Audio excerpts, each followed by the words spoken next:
William Seo.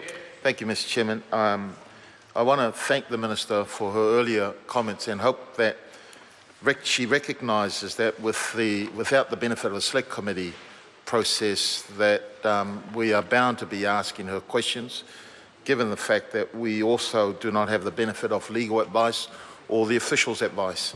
So I want to refer to Part 2, Section 9, which this is, as it states, the validation and consequential amendments.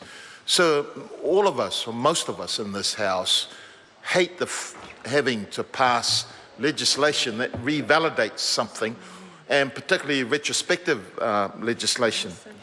And I know in Section 9170, we're having to validate the date upon which submissions were received.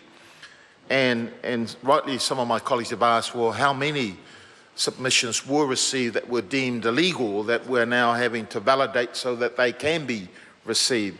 And hopefully the Minister will have a view around that.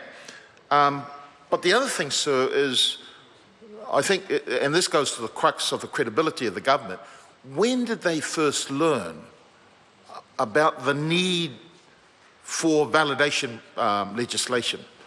Because that's important, sir, because I understand that the hearings have started of September last year. The hearings started last year, and we're only now, almost over 12 months, now passing legislation that validates the work of the independent hearings panel.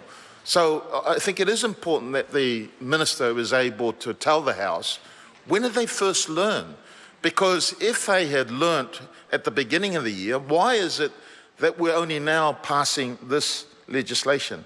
The other question, sir, that I think is also important is how many concurrent sessions have been undertaken so far? And because we are validating practices which my understanding is the independent hearings panel have been doing, we're validating their actions. Does that mean that the independent hearings panel have been undertaking concurrent sessions and site visits, as the Minister earlier said? Does that mean that the independent hearings panel have been holding concurrent sessions with less than 3 members? Because we are now, fewer than, as my colleague, the Honourable Ruth Dice said. Because the reality is, if we're validating practices that are deemed illegal since September 2014, I would say, so a lot of the Aucklanders will be questioning, who did we present our submissions to if this is what's happening now? The other question I'd like, sir, is did they all have a quorum? Did they all have 3? Because we're now been asked to to change the quorum from 3 to 2. Obviously, the practice may have been that it may have been difficult to get 3, but did they all, if the concurrent sessions that have taken place that we are currently validating as a result of Part 2, Section 9, then what happened? Because we don't have the benefit of an official's report, sir. We don't have the benefit of a select committee report.